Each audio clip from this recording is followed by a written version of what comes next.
મારી YouTube channel કલ્પના home કિચનમાં આપનું સ્વાગત છે। આજે હું તમારી સાથે શેર કરીશ લીલા ચણાનું શાક। લીલા ચણાનું શાક બનાવવા માટે લીલા ચણા ધોઈ સાફ કરી અને આપણે આ જે કટરમાં એની પેસ્ટ બનાવવાની છે। આવી રીતે એની પેસ્ટ બનાવી લેવાની। હવે આપણે એક કડાઈમાં તેલ લઈશું 100 ગ્રામ। તેલ ગરમ થાય એટલે આપણે અંદર 1 ચમચી જીરું ઉમેરવાનું છે।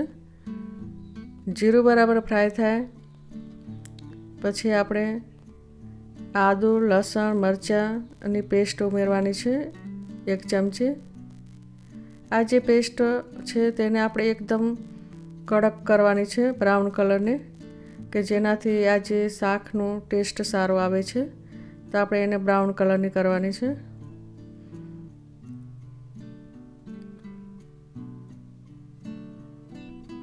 આવી રીતે એને બરાબર ફ્રાય કરવાની છે। હવે આપણે હિંગ અડધી ચમચી ઉમેરવાની।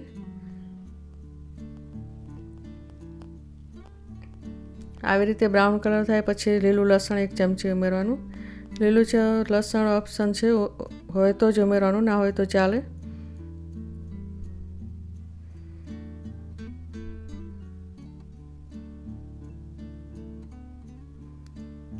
આવી રીતે બરાબર બ્રાઉન કલર થાય પછી આપણે એને મિક્સ કરી લેવાનું।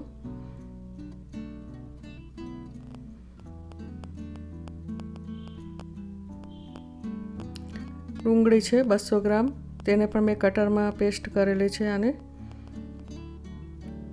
ડુંગળીને આપણે બરાબર સાતળી લેવાની।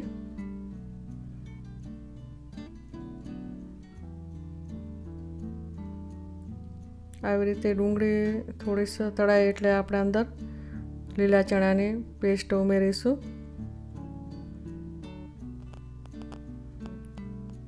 આ 300 ગ્રામ છે લીલા ચણાની પેસ્ટ। આવી રીતે જો આખા ચણાનું પણ બનાવવું હોય શાક તો આવી રીતે બને છે, પણ જે પેસ્ટ બનાવો તો શાક સારું બને છે।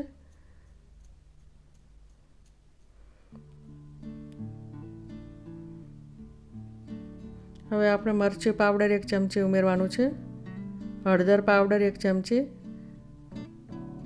ધાણા જીરું પાવડર 1 ચમચી, મીઠું સ્વાદ અનુસાર,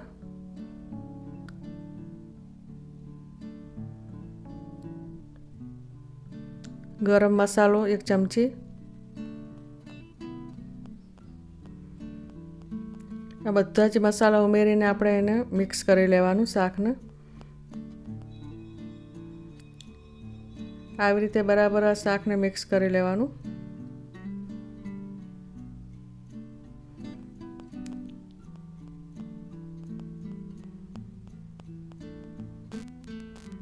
હવે આપણે એના અંદર 1 કપ પાણી ઉમેરવાનું છે, કે જેનાથી આ જે ગ્રેવી છે એ બરાબર ચડી જાય।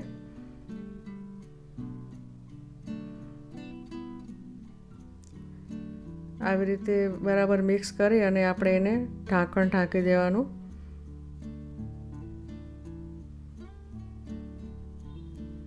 પાંચ મિનિટ આપણે એને ચડવા દેવાનું છે।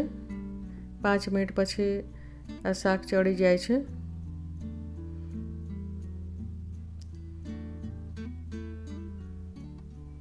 આવી રીતે એને મિક્સ કરી લેવાનું। એને થોડું પાણી નાખીને તો ચડાવવાનું છે, નહીંતર કાચું લાગશે। હવે આમ જ બરાબર તેલ છૂટે પછી આપણે દહીં ઉમેરવાનું છે। તો આવી રીતે એને બરાબર એમાં તેલ છૂટવા દેવાનું। તેલ બરાબર કિનાર ઉપર દેખાય પછી આપણે દહીં ઉમેરવાનું।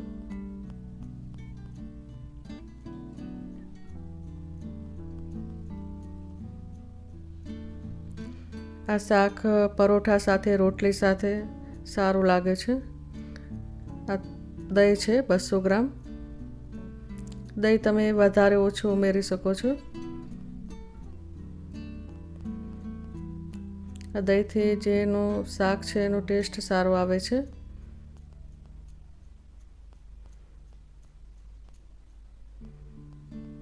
દહીંને છેલ્લે જ ઉમેરવાનું। આ લીલા ધાણા છે 20 ગ્રામ।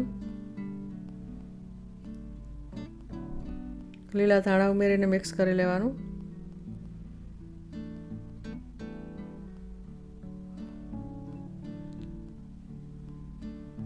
આ શાક એકદમ ટેસ્ટી અને સરસ લાગે છે, જે 4-5 વ્યક્તિ માટે આ શાક તૈયાર થઈ જાય છે.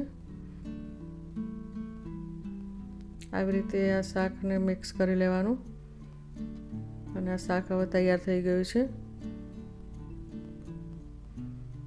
આવી રીતે એને બધા જ મસાલા આવી રીતે મિક્સ કરી લેવાના. તો આ લીલા ચણાનું શાક બનીને તૈયાર થઈ જાય છે. હવે આપણે આ જે લીલા ચણાનું શાક છે એક બાઉલમાં કાઢી લઈશું.